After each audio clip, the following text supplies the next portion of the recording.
We're now going to begin with the first official topic of audit and assurance, which is basically an introduction to assurance engagements. इस video में हम जितने concepts cover करेंगे वो basically आपकी knowledge based testing के लिए हैं. इट इज़ वेरी इंपॉर्टेंट कि आप अपने बेसिक कॉन्सेप्ट्स को अंडरस्टैंड करो from this video, but the learning has to come from scans के नोट्स, बिकॉज जब आपकी एग्जामिनर आपसे कहती है कि आपको for example 5 contents of assurance engagements बताने हैं या रीजनेबल लिमिटेड का डिफरेंस बताना है, तो जो लैंग्वेज आपको सिंपल वाली एक एक सेंटेंस में चाहिए वो स्कैन्स के नोट्स से आएगी. So every single topic that we cover in this video is going to be tested as a knowledge based straight forward topic rather than ये कि आपको किसी सिनेरियो पे अप्लाई करना पड़े. So to start off with हम लोग देखेंगे कि बेसिकली assurance engagements क्या होती हैं and how do they actually differ from a non-assurance engagement. अगर आप उसके बेसिक नाम से देखो, assurance का मतलब क्या है कि काम ऑलरेडी हो चुका हुआ है. सो क्लाइंट ने, कंपनी ने काम ऑलरेडी कर दिया हुआ है और आप एक्सपेक्ट कर रहे हो कि फर्म आके उसको चेक करके उसके ऊपर assurance दे. सो आपके जो अश्योरेंस के स्टैंडर्ड्स हैं, हर चीज का स्टैंडर्ड होता है. Everything I talk about is based on some standards. आपके अश्योरेंस के स्टैंडर्ड्स ये कहते हैं कि अश्योरेंस एंगेजमेंट कोई भी ऐसी एंगेजमेंट है जिसमें बेसिकली आप लोगों के 5 कंटेंट्स हैं. The first content is the existence of 3 parties. Responsible party वो है जिसने काम किया हुआ है. सो मेरी एग्जाम्पल में responsible party is the board of directors जिन्होंने फाइनेंशियल स्टेटमेंट्स बनाई होती हैं. इंटेंडेड यूजर वो है जिसके लिए आप रिपोर्ट बना रहे हो. सो हमें ये पता है कि हम लोगों ने जो रिपोर्ट बनानी होती है एज एक्सटर्नल ऑडिटर्स वो शेयर होल्डर्स के लिए होती है बिकॉज उन्होंने हमें हायर किया होता है. और प्रैक्टिशनर हम लोग हैं, द फर्म जिसने अश्योरेंस देनी है. सो एक्सटर्नल ऑडिट के कॉन्टेक्स्ट में द फर्म और द ऑडिट फर्म जो मैंने आपको बताया था, बीडीओ, केपीएमजे, ईवाई, वो प्रैक्टिशनर है. So first element of N assurance engagement is basically 3 parties, right. उसके बाद you have something called the subject matter. Subject matter का मतलब होता है आपने किस चीज के ऊपर अश्योरेंस देनी है, किस चीज को चेक करना है. सो एक्सटर्नल ऑडिट में आपका जो सब्जेक्ट मैटर होता है that is the financial statements. So आपकी जो रिस्पॉन्सिबल पार्टी है उसने सब्जेक्ट मैटर बनाया था जिसको चेक करके प्रैक्टिशनर ने, फर्म ने शेयर होल्डर्स को रिपोर्ट देनी होती है. सो मेरी स्टोरी ऐसे बिल्डअप हो रही है. सूटेबल क्राइटेरिया का मतलब है कि बेसिकली किस क्राइटेरिया की बेसिस पे ये सब्जेक्ट मैटर बना था ताकि प्रैक्टिशनर इवैल्यूएट कर सके कि वो क्राइटेरिया फॉलो हुआ है कि नहीं हुआ. सो डायरेक्टर्स ने फाइनेंशियल स्टेटमेंट्स को किस क्राइटेरिया की बेसिस पे बनाया था जिसके साथ मैंने मैच करना है.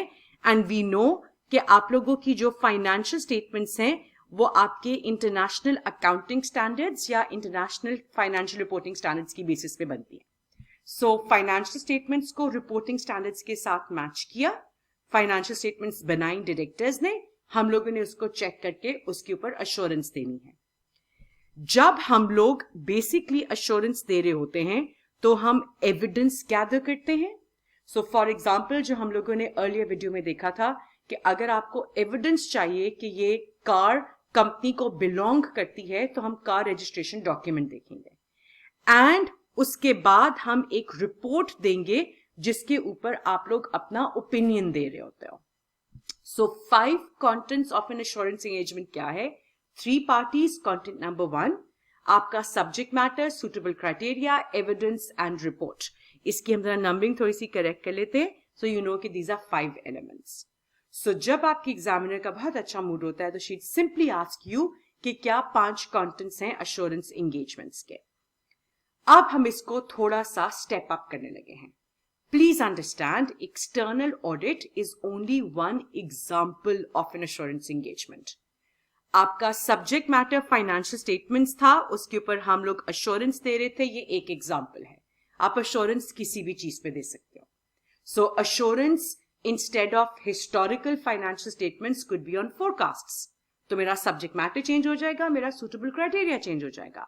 Assurance could be on systems, कि जो systems इन्होंने बनाए हुए हैं क्या वो best practices के हिसाब से सही बने हुए हैं कि नहीं बने हुए.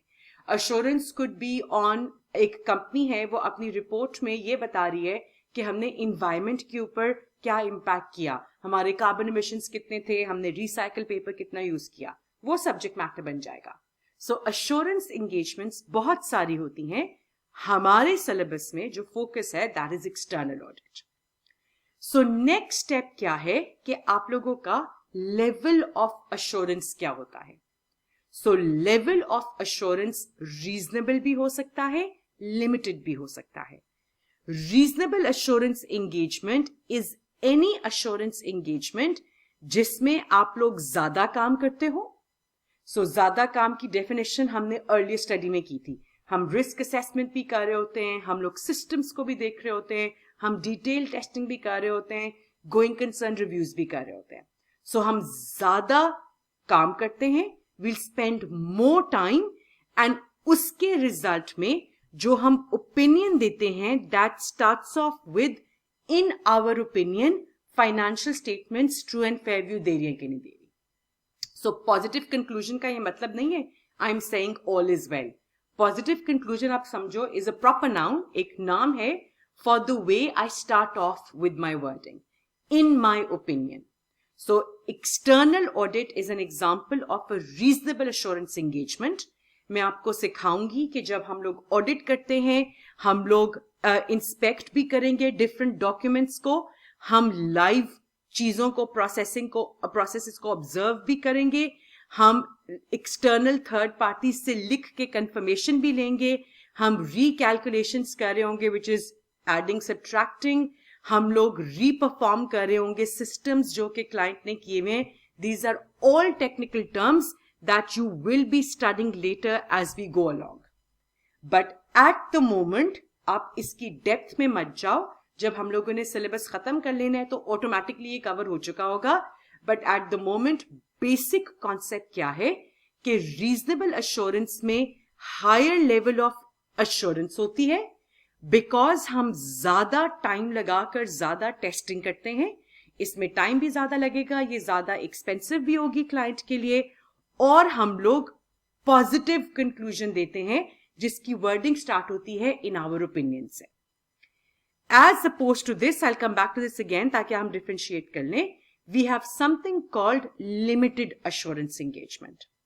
लिमिटेड अश्योरेंस एंगेजमेंट में हम लेवल ऑफ अश्योरेंस कम देते हैं बिकॉज हम बहुत ज्यादा डिटेल टेस्टिंग नहीं कर रहे होते. हम सिर्फ ऑब्वियस एरर्स या प्रॉब्लम्स को ढूंढते हैं.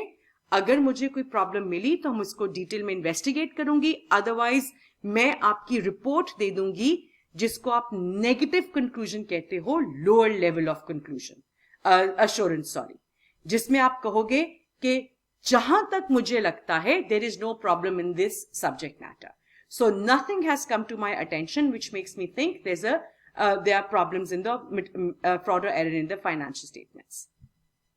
Let's step back and understand what this means. देखो, हम ना एक एग्जाम्पल लेते हैं फाइनेंशियल स्टेटमेंट्स. फाइनेंशियल स्टेटमेंट्स क्या होती हैं? हिस्टोरिकल होती हैं, पिछले साल की होती है, ये आपको पता होनी चाहिए. सो हिस्टोरिकल फाइनेंशियल इंफॉर्मेशन है 12 महीने की. ठीक है, अगर मैंने इस 12 महीने की फाइनेंशियल स्टेटमेंट्स का एक्सटर्नल ऑडिट करना है, that would be a reasonable assurance engagement. हमारी सारी लिस्टेड कंपनीज के लिए स्टैट्यूटरी रिक्वायरमेंट है एक्सटर्नल ऑडिट करना. प्राइवेट कंपनीज जो सर्टेन थ्रेशोल्ड से ज्यादा है, हर कंट्री का अलग थ्रेशोल्ड होता है, सो एक सर्टेन रेवेन्यू एसेट्स के थ्रेशोल्ड से ज्यादा है, उनके लिए भी कंपल्सरी है एक्सटर्नल ऑडिट करना. सो इन सब के लिए जब आप इन फाइनेंशियल स्टेटमेंट्स के ऊपर अश्योरेंस देते हो, that is called a reasonable assurance engagement. ज्यादा काम करते हैं, जो मैंने आपको अर्ली वीडियो में पढ़ाया था, वो पूरे प्रोसेस से गो थ्रू करते हैं एंड अल्टीमेटली हम इन आवर ओपिनियन की एश्योरेंस देते हैं. Suppose we talking about scans, right? So scans एक छोटा सा एजुकेशनल इंस्टीट्यूट है. इसकी ना वो लिस्टेड है, ना वो प्राइवेट कंपनीज के मैंडेटरी ऑडिट के थ्रेशोल्ड पे आता है, तो कोई रिक्वायरमेंट नहीं है एक्सटर्नल ऑडिट करवाना. मैं बैंक के पास गई कि मुझे लोन चाहिए बिकॉज मुझे नई इन्वेस्टमेंट करनी है। बैंक ने कहा कि अपनी फाइनेंशियल स्टेटमेंट्स के ऊपर आप मुझे अश्योरेंस ले दें। I want comfort. बैंक ने बोला कि आपकी फाइनेंशियल स्टेटमेंट्स कोई थर्ड पार्टी आके अश्योरेंस दे दे कि आपने ये सही बनाई है।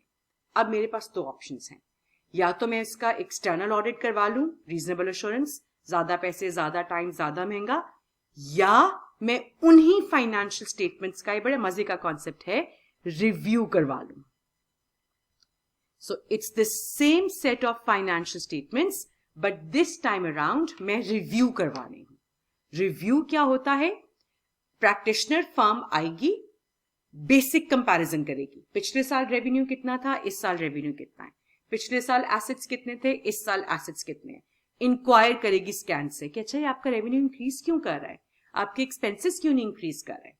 सो ऑब्वियस बेसिक कंपैरिजन, जिसको हम एनालिटिकल प्रोसीजर्स कहते हैं, हम इन कंपैरिजंस करके कोई प्रॉब्लम आएगी उनके बारे में मैनेजमेंट से इंक्वायर करेगी और उसको थोड़ा सा इन्वेस्टिगेट करेंगी और उसके बाद अपनी कंक्लूजन दे देंगी। और अपनी कंक्लूजन क्या देंगी? Nothing has come to my attention जिसकी वजह से मुझे लगे कि फाइनेंशियल स्टेटमेंट्स में कोई मटीरियल फ्रॉड या एरर है। So it's the same subject matter, it's the same suitable criteria. आपने एविडेंस भी गैदर करनी है, आपने रिपोर्ट भी देनी है। डिफरेंस ये है कि रिपोर्ट के अंदर जो आप लोगों की कंक्लूजन है उसकी वर्डिंग डिफरेंट है। मैं हमेशा क्लास में बताती हूं, इन माय ओपिनियन साथ साथ पढ़ोगे तो पास हो जाओगे, वर्सेस मुझे नहीं लगता आप फेल होगे। मैं बात एक ही कर रही हूं but level of assurance different है। सो ओटी केसेस में जो आपका सेक्शन ए है, अक्सर आपकी एग्जामिनर पूछती है, आपसे आइडेंटिफाई करवाती है कि do you understand the difference between reasonable and limited assurance engagements. In other example, exam में बहुत फ्रीक्वेंटली होती है, अगर आपने फोरकास्ट के ऊपर अश्योरेंस लेनी है, so future information, cash flow, अगले 12 महीने का फोरकास्ट, बिकॉज उसमें अनसर्टेनिटी है तो उसमें जो लेवल ऑफ एश्योरेंस है वो कम होती है। It's always a limited assurance engagement. इसके नोट्स में और जो स्क्रीन पे जो वर्ड्स लिखे हुए ना कि आपके एनालिटिकल प्रोसीजर्स इन इंक्वायरी, ये ऑटोमेटिकली कवर हो जाएंगे जब हम आगे जाके प्रोसीजर्स पढ़ेंगे। At the moment at a very basic level, higher level of assurance है, ज्यादा टेस्टिंग है, ज्यादा टाइम लगेगा, it's more expensive, and positive conclusion दोगे in a reasonable assurance engagement. आप इस तरीके से इसको याद कर लो। Sometimes, and this is not going to be tested very frequently in your exam, sometimes मुझे assurance लेनी ही नहीं है practitioner से। So instead of a subject matter जिसको मैंने recheck करवाना है, I basically want the practitioner to do the work for me. So non-assurance engagements क्या होती हैं कि मैं practitioner से कह रही हूं कि आप basically मैं आपको काम outsource कर रही हूं। It could be an agreed upon procedure. It could be a compilation engagement. So, for example, अगर मैं practitioner से कह रही हूं कि मुझे financial statements prepare करके दे दो, आप मुझे non-current asset register बना के दे दो, आप मुझे supplier statement reconciliation करके दे दो। Supplier statement reconciliation क्या होती थी? आप लोगों की assumed knowledge है, जो सप्लाई स्टेटमेंट्स भिजवा रहे होते हैं उसको आप सप्लाई के इंडिविजुअल अकाउंट के साथ रिकंसाइल कर रहे होते हो। सो अगर आपने कोई फाइनेंशियल इंफॉर्मेशन को कंपाइल करवाना है, it's called a compilation engagement. इसके अलावा कोई भी आपने फर्म से काम करवाना है, it's called an agreed upon procedure.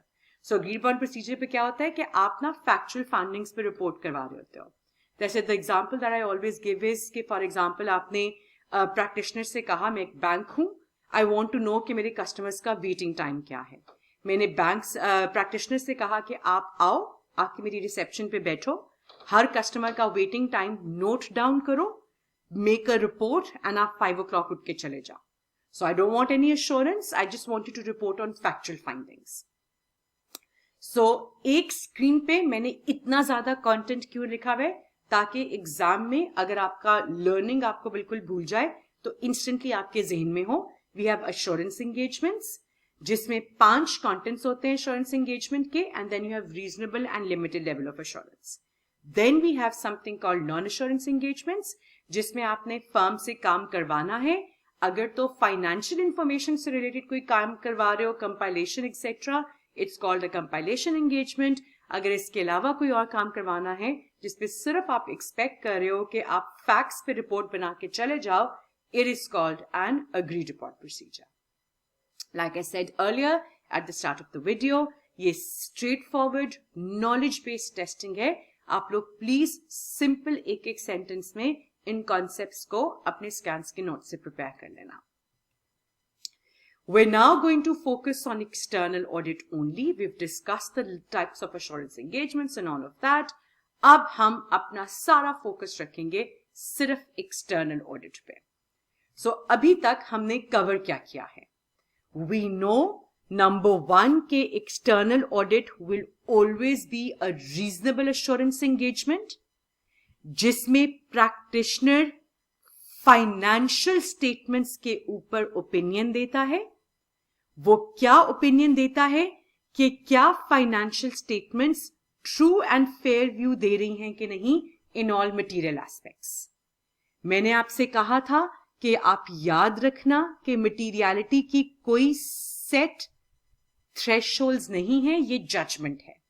सो एक अमाउंट जो कि नेस्ले के लिए इममटीरियल है, सपोज $5,000, वो शायद स्कैन्स के लिए मटेरियल हो, बिकॉज ऑफ कोर्स हमारी फाइनेंशियल स्टेटमेंट्स में हमारे प्रॉफिट की फिगर्स, रेवेन्यू की फिगर्स, पीएनएल में अकाउंट बैलेंसेस जो हैं, एसओएफपी के आइटम्स वो स्मॉलर होते हैं। सो 5,000 स्कैन्स के लिए शायद बहुत मटेरियल हो, नेस्ले के लिए बिल्कुल भी मटेरियल ना हो। सो मैं आपको सिखाऊंगी कि हर क्लाइंट के लिए किस तरीके से मटेरियलिटी आप लोग सेट करते हो। True and fair is a word जो आप लोगों की अज्यूम नॉलेज भी है, बट आपके मैंने स्कैन्स के नोट्स में भी डाल दिया है।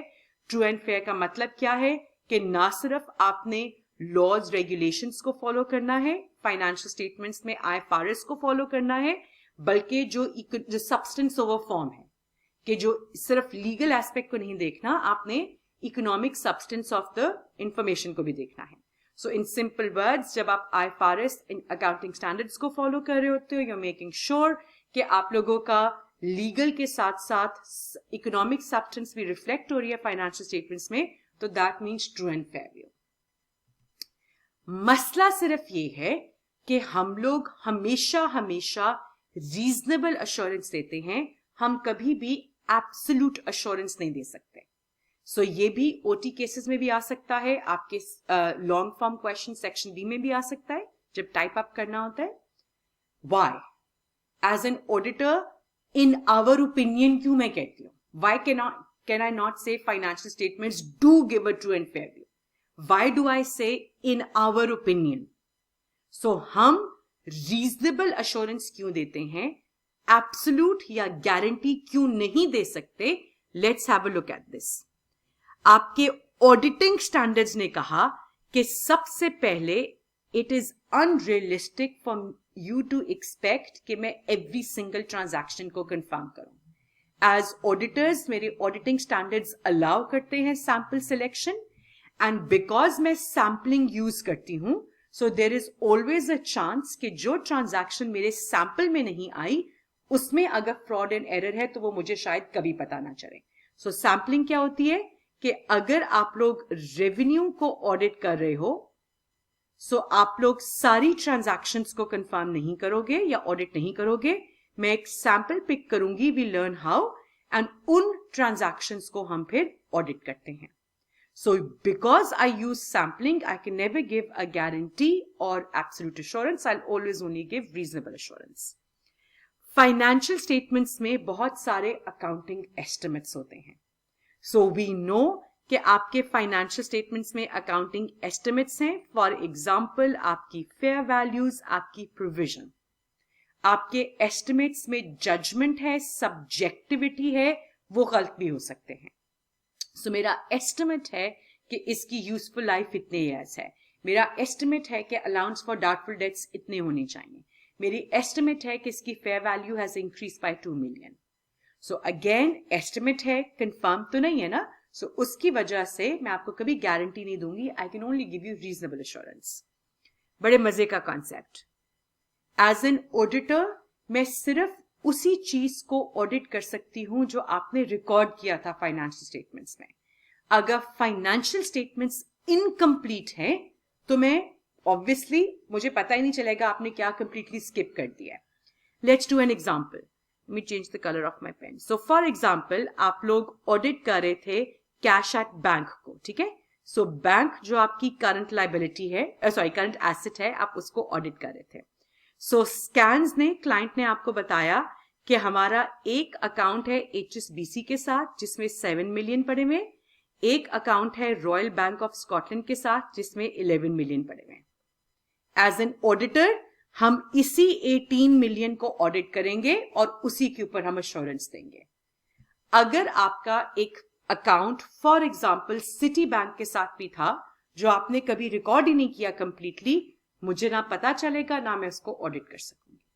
सो कंप्लीटनेस प्रॉब्लम क्या होती है कि if there are transactions which are missing from the financial statements, I will of course try to look for them, but अगर मुझे नहीं मिली तो then that's not my problem because मैंने तो रीजनेबल एश्योरेंस देनी है।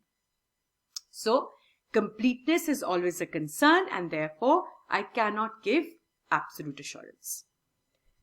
Evidence जो होती है वो persuasive होती है, conclusive नहीं होती। So इसका मतलब क्या है? For example जब हमने बात की थी कार की ओनरशिप की, कार की ओनरशिप कंफर्म करने के लिए आप गाड़ी का रजिस्ट्रेशन डॉक्यूमेंट मंगवाते हो और आप देखते हो कि वो स्कैन्स के नाम पे या क्लाइंट के नाम पे है कि नहीं। There is always a chance कि वो फोर्ज्ड या फेक कार रजिस्ट्रेशन डॉक्यूमेंट है। Of course professional scepticism, questioning mind, मैं अलर्ट रहूंगी कि मुझे वो फेक तो नहीं लग रहा, बट अगर if it's a very good copy then I never know and to be honest it's not my headache. So evidence like invoices, like car registration documents, ये सब मुझे persuade तो कर देंगे कि ये amounts correct है, but 100% conclude मैं फिर भी नहीं करूंगी because I know there's always a chance all of this is fake. Finally, मेरा ज्यादा फोकस होता है मटीरियल अमाउंट्स के ऊपर, बड़ी अमाउंट्स के ऊपर। अगर छोटी छोटी अमाउंट्स जो मैंने फोकस ही नहीं किया जिनके ऊपर, अगर उनमें कोई फ्रॉड या एरर था तो वो मुझे कभी नहीं मिलेगा। सो फॉर एग्जाम्पल अगर आप लोग पेरोल एक्सपेंस को ऑडिट कर रहे हो which is a class of transaction P&L item, आप लोग सैंपल पिक करोगे और उसके अलावा आप लोगों ने जरा बड़ी सैलरीज एंड वेजेस पे फोकस करना है। अगर एक फेक एम्प्लॉय क्रिएटेड है जिसको आप हर महीने फॉर एग्जाम्पल 5,000 रुपीज दे रहे हो, छोटी सी अमाउंट है, तो वो ना मेरे सैंपल में भी शायद ना ही आई, मुझे मेरे लिए मटीरियल भी नहीं थी, तो मुझे कभी पता ही नहीं चलेगा कि उसमें आपने फ्रॉड किया हुआ है। So because I use materiality, there is always a chance कि छोटी छोटी अमाउंट्स कंबाइन होकर अगर मटीरियल हो जाए तो I never find out. So अगर आपकी एग्जामिनर सेक्शन ए में which is your objective test questions या सेक्शन बी में which is your proper type up करने वाले आंसर्स आपसे कभी पूछे कि why can auditors not give absolute assurance, so this is what you need to be comfortable with. Finally, some more very important key concepts जो कि आप लोगों ने 100% लर्न करने हैं स्कैन्स के नोट्स से। इसको प्लीज मेक श्योर करो कि आप लोग इसको रीड करो एंड लर्न करो from scans notes. These are very, very important concepts, easiest marks and आपके assumed knowledge. आप याद रखना, external auditors को appoint shareholders करते हैं तो remove भी shareholders कर सकते हैं। किसी OT केस में अगर कोई डायरेक्टर आपको threaten कर रहा हो कि हम आपको remove कर देंगे तो absolutely वो नहीं कर सकते because it's only the shareholders who can remove you. Eligibility का मतलब है कि आप लोग कौन कौन ऑडिट रिपोर्ट साइन कर सकता है। आपको किसी रिकग्नाइज्ड अकाउंटेंसी बॉडी का मेंबर होना चाहिए, अदरवाइज आपकी गवर्नमेंट आपको डेजिग्नेट कर सकती है कि आप ऑडिट रिपोर्ट साइन कर दो। आप लोगों ने rights and responsibilities of auditors को याद करना है। ये बहुत ज्यादा ओटी केसेस में आता है। ऑडिटर का राइट है कि वो सारी जनरल मीटिंग्स को अटेंड कर सके, उसमें बोल सके। याद रखना, जनरल मीटिंग, बोर्ड मीटिंग नहीं, जहां पे शेयर होल्डर्स आए होते हैं, हम उन मीटिंग्स की बात करें। ये भी ओटी केस में आया हुआ है कि auditors have a right to attend all board meetings. No, they have a right to attend the general meetings. अगर आपको निकाला जा रहा है तो यू हैव अगेन, आपकी रिस्पॉन्सिबिलिटी भी है कि आपने एक स्टेटमेंट ऑफ सर्कमस्टांसेस देने हैं और आपका राइट भी है कि आप एक्सप्लेन कर सको कि आपको क्यों निकाला जा रहा है. सो प्लीज मेक श्योर, ये बेसिकली आप लोगों की अज्यूम्ड नॉलेज है, बट अच्छी खासी टेस्टिंग होती है आप लोगों के एग्जाम्स में, इसलिए प्लीज मेक श्योर कि आप इसको अच्छे तरीके से प्रिपेयर कर लो.